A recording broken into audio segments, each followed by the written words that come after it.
Assalamualaikum warahmatullahi wabarakatuh. Selamat berjumpa lagi untuk di pertemuan kedua ini. Bagaimana semua anak ibu? Semoga semuanya dalam kondisi sehat walafiat, tentunya terbebas dari COVID-19.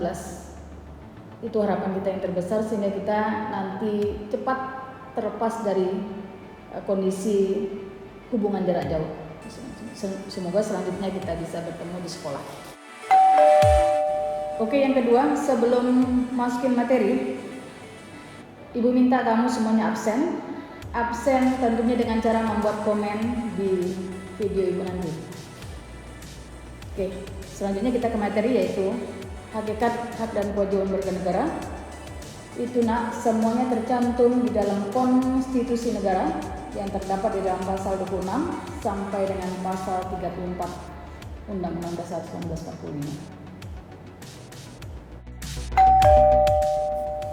Oke, yang menjadi masalah tentunya siapa sih warga negara? Nah, karena pokok permasalahan kita ini adalah di warga negara, sehingga muncul nanti hak dan kewajiban di dalam warga negara tersebut. Kalau kamu atau anak-anak ibu semua ingin mengetahui warga negara, tentunya tercantum di dalam pasal 26 Undang-Undang Dasar 45. Ayat 1 mengatakan yang dinamakan warga negara adalah orang-orang bangsa Indonesia asli dan orang-orang bangsa lain yang disahkan dengan undang-undang sebagai warga negara.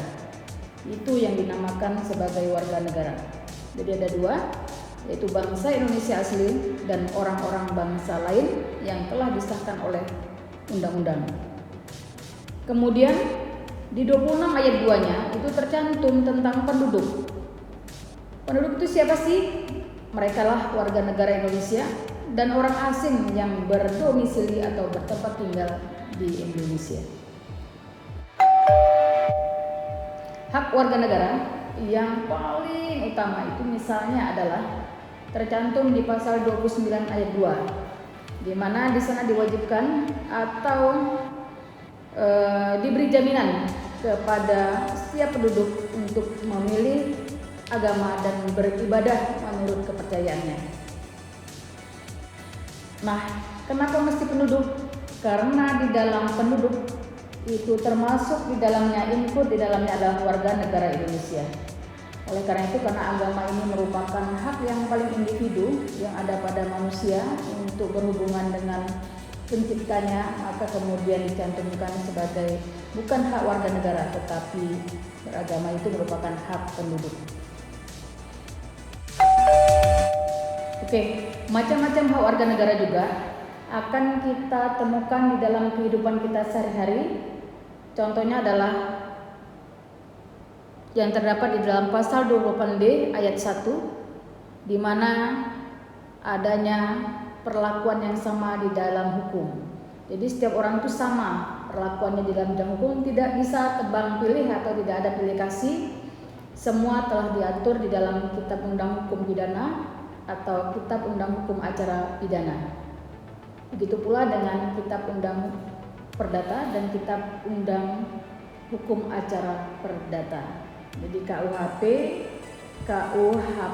Per itu semuanya telah membuat aturan atau SOP-nya bagaimana memperlakukan warga negara pada saat terlibat dalam kasus hukum.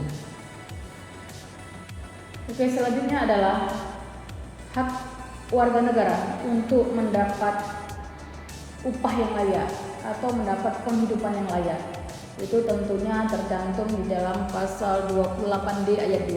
Jadi kita mendapat upah itu tidak bisa sembarangan diberikan oleh orang lain karena sudah ada standarisasinya. Oleh karena itu makanya setiap provinsi atau setiap wilayah itu ada UMR atau upah minimum provinsi atau yang kamu kenal dengan namanya UMP. Selanjutnya, hak yang dimiliki oleh warga negara itu adalah mendapat status warga negara. Oleh karena itu, kita di dalam melakukan hubungan dengan pihak luar, tentunya kita harus mempunyai status warga negara yang jelas. Maka kemudian kita kalau ingin berkunjung ke luar negeri, kita mendapat paspor. Itu sebagai status warga negara kita selaku penduduk sebuah bangsa. Oke, tadi setelah mengetahui tentang hak seorang warga negara, kemudian kita selanjutnya ke kewajiban warga negara. Jadi kewajiban kita sebagai seorang warga negara itu harus ada, dan itu juga tercantum di dalam Undang-Undang Dasar 45.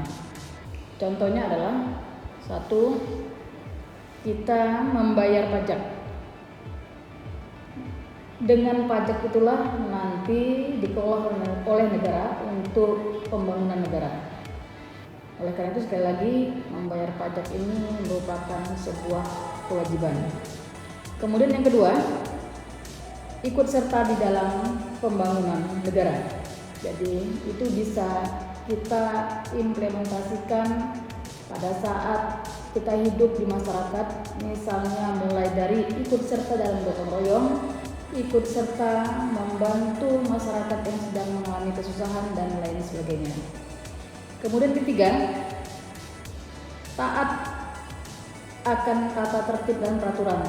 Ini bisa kita implementasikan dalam kehidupan kita sehari-hari.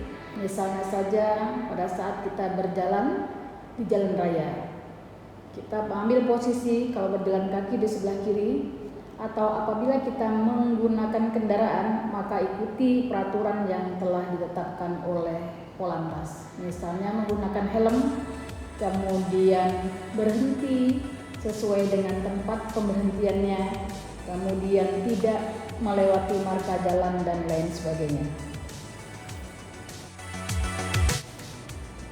Oke, tadi Ibu telah menjelaskan tentang hak dan kewajiban yang tentunya tercantum di dalam Konstitusi Negara tahun 1945. Pesan Ibu adalah bahwa laksanakanlah hak dan kewajiban itu secara seimbang.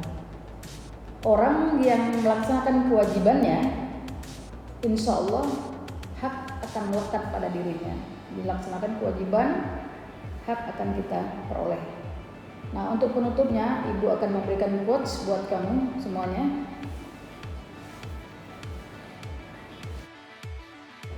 Oke, di akhir pembelajaran, Ibu ingin memberikan quotes buat kamu. Pertama adalah, kenapa harus takut gelap kalau ada banyak hal indah yang kita temukan di tempat gelap tersebut?